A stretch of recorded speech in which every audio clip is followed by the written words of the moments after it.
National Assembly deals with national government matters. Okay, there's what we call precincts of parliament. Precincts of parliament is places around parliament that you're supposed to behave like you're in parliament, and those will be the offices. You recently saw the president open the Bunge Towers. Bunge Towers is what you see on your behind the electoral building. It holds offices and what you call committee rooms. Committee rooms is where committees hold their meetings. The other offices, will find them at KACC.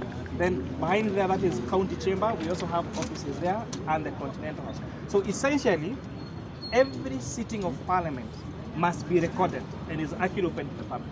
So that means for anything that you have to discuss, you have to sit down, there's a procedure, you start with a prayer, mnasoma minutes, alafu lazima ikuwe recorded. It's recorded on both audio, video, and transcribed, recorded, which is filed in the library.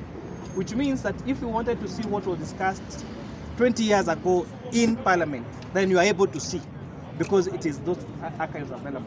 So what people also don't understand, before work comes to Parliament, a lot of work happens in the committees. And that is why, for example, we chair the Finance and National Planning Committee. So this oversees all matters in pension, insurance, National Treasury, CBK, exchange rate, all those matters are oversighted by Finance Committee. If you go to Agriculture Committee, inafanya mambo ya agriculture. Ukienda kwa ICT, inafanya mambo ya ICT. So a lot of what Kenyans don't see is that a lot of work is done at the committees. So before now, the committees agree this is the report, and then they table in Parliament and comes now for discussion.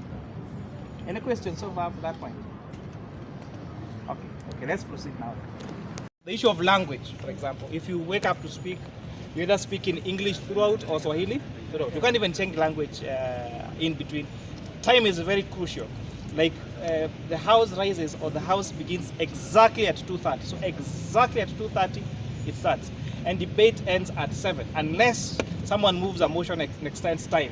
But if you have not extended time, no matter what the issue is, you can't extend. So all these rules sometimes complicate things, and sometimes that's why we lose young people around all this. And then you're wondering, why is Mheshimiwa not doing this? Why is Mheshimiwa not doing this? Why this is not happening? This is not happening. And this is not just unique to a parliament. It is what happens to parliament across the globe. Okay? So it's important for us, if you have a dream of participating in politics, you need to understand all these matters. And lastly, young people form 70% of our population. And unfortunately, we are not involved, or we don't involve ourselves in these discussions. Before Parliament makes any decision, there's something called public participation. But I know when you do public participation, tunaweka advert kwa gazeti. Young people wasomi gazeti. Ndio maana tunataka sasa nyinyi siku ya leo mwanze kuwa magazeti yetu. So those matters that you see, don't just post them on TikTok, but discuss them. We'll find a way as Parliament for you to channel them to us, so that we discuss matters that affect 70% of our population. Because I feel we're not addressing 70% of our population because we don't have a way to reach you. So let's use our channels to reach to other people. For example, from tomorrow, the Committee of Finance and National Planning is starting an inquiry on those people who have lost money, either through online platforms like mbeca, like Equitel, or bank accounts. We've seen people cry and say, mimi account yangu nilikuwa na doa alafu nikapata haiko. So we have put out that notice. I'll share it with you. Please tell people to write to us, tell us who has lost money, so that now we have to address, so that we're able to address that issue. We see, is it a law that we need to change? Is it maybe a particular institution that's not doing its work in oversighting or making sure that they protect customers' deposits, so that we solve this problem? So please, I'll share that advert here, so make sure you circulate it, write to us, send us emails, send us WhatsApp messages, tell us those people who have lost money, so that we address this particular issue. Thank you very much, and God bless you. Chambers is on the left. That's where the Senate is, and it's saying that Senate is in session. So you cannot go past. No, you cannot get into the chambers inside where the chambers are held unless you are a senator. So that's the Senate. So up here will be the Speaker's office and the Clerk office and all those other offices. So that is the Senate.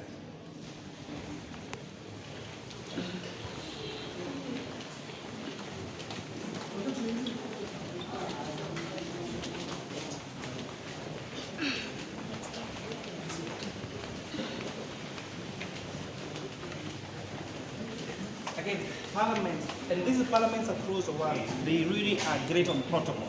So So that this is the members' lounge. So members' lounge has a dining and where usually we are dining. But if there are guests now like you can come and now you go on this side.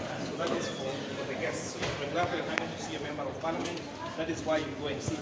But now, beyond this point, unless now you go to a public restaurant, past this, but this now is strictly members' lounge. This is, and the idea is to allow also members to converse, to say the things that they need to do openly and comfortably. Okay? That would be the members' lounge. And of course, in the evening, there is a bar there on the right. Again, members only, you can't get just. And this allows just members to also be human beings. When you need to eat, when you need to whatever you need to do. So that will be the members' lounge. That's why we have our lunch. But contrary to what people say, it's not free. You pay for it.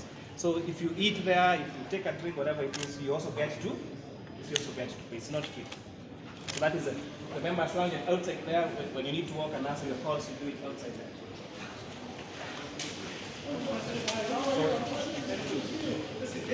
He's elected to represent the people of Manyata constituency in Embu County.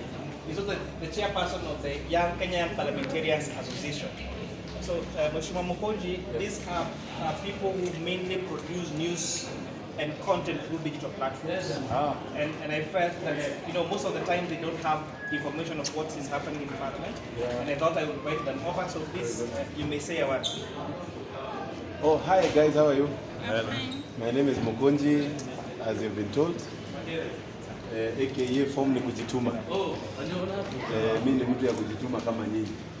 And I'm a member of Parliament of Manyata constituency and also the chairman, Young Parliamentarian. And I'm happy to see you guys. I'm just from a discussion that touches on content creation, because we are looking at content creation as a job. And tomorrow we are actually having the International Labour Day. And we know, even when we are creating content, there is a problem with what people are paid here and what they are paid in the US. So we are looking at a bill to ensure that you guys get more money so that you can also be buying us tea when you meet us out there. And you can also pay your bills. But this is the real hustle, and we are going to ensure that we work for you guys, not for us. And I want to appreciate, this is my patron in the Kenya Young Parliamentarians, also our very good mentor when it comes to issues legislation. Anachapa kazi vizuri, anajituma, na you have done good to bring these people here to see what happens. Sababu the news we need out there is the news of what happens around, what young people are doing. We have very many young people around. People don't know we have close to 53 young members that can carry the agenda of young people as it is today. So, asante sana, na form ni kujituma. Asante. And this is Mheshimiwa Kathleen Omanyo. She is a women representative of County MP for the people of Kuria. I told you a short of time, but please say hello. Hi. I see many young people. Yes. I am an outgoing young MP. I believe so. But the creativity, most of you, is really amazing. It's my prayer that nobody just uses your creativity and you don't even think it. But again, your creativity can create your own private company in a way. Because some of us, like me, have never been employed. This is the first time. But all the way since I was 19, I was a CEO of many other things. So take advantage of your digital technology that you know. Most of us grew up without these gadgets. But now that they are here and you can learn so much as well using them, use them appropriately. The message that you come up with, sometimes it's important that it's unique, even if you're saying the same thing, but the way you put it out there, it says something so palatable. Otherwise, I wish you well. Thank you very much, Mheshimiwa.